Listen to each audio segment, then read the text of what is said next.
Ceci n'est pas simplement une bibliothèque, ni même une séparation dans un espace, c'est une véritable révolution. Je vous amène à Milan en 1981. Voilà une fête qui se tient à la galerie Arc 74 au 2 Corso Europa. Ce soir-là, en plein salon de Milan, la cour et la ville viennent voir quelque chose d'extraordinaire. Une collection de 55 nouveaux modèles mis au point par le collectif Memphis. Memphis ? Non, Memphis, c'est pas du tout un hommage au mausolée d'Halicarnasse ou à Toutankhamon ou à Hatshepsut. Memphis, c'est finalement le tempo dans lequel un groupe s'est constitué autour de Ettore Sottsass, qu'il réunit dans son living room, dans lequel baigne la musique de Bob Dylan avec Stuck Inside of Mobile with the Memphis Blues Again. Memphis, c'est de là qu'il tient le nom de ce groupe qu'il va rassembler autour de lui. Alors il y a des gens comme Martine Bedin, architecte, Nathalie Dupasquier, qui est une globe-trotter qui revient d'Afrique de l'Ouest. Donc c'est des gens comme ça très novateurs, un peu comme Michele De Lucchi. Tout ce monde-là ne supporte pas cette espèce d'esprit un petit peu trop classique de dire on est les héritiers de Léonard de Vinci, donc on va faire des choses avec certaines règles, certains codes. Eux, ils ne veulent absolument pas de ce genre de code.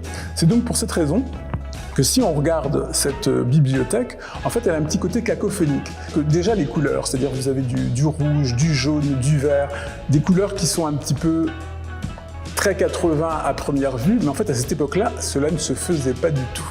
Le pire, entre guillemets, c'est la matière, le mélaminé, le plastique mélaminé. On ne peut pas faire plus vulgaire. Vulgaire, justement, en latin, c'est vulgus. Vulgus, c'est le peuple. Eh bien, pour des gens comme Memphis, le peuple, c'est pas du tout une idée de quelque chose qu'il faut cacher.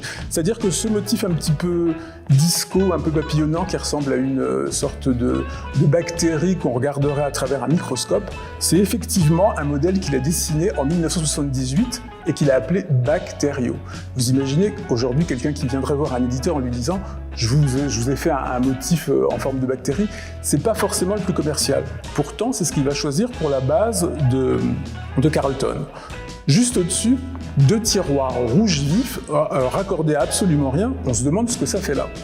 Pourtant, ils sont centrales de ce qui va être après une sorte de symphonie de volumes horizontaux ou alors inclinés. C'est-à-dire qu'on peut vraiment poser ses livres dans cette bibliothèque, mais en fait, certains seront un peu penchés, d'autres seront un peu droits. Des années après, Ron Arad fait une bibliothèque complètement serpentine qui va étonner tout le monde. Là, on est en 81, bien avant, et c'est déjà le cas.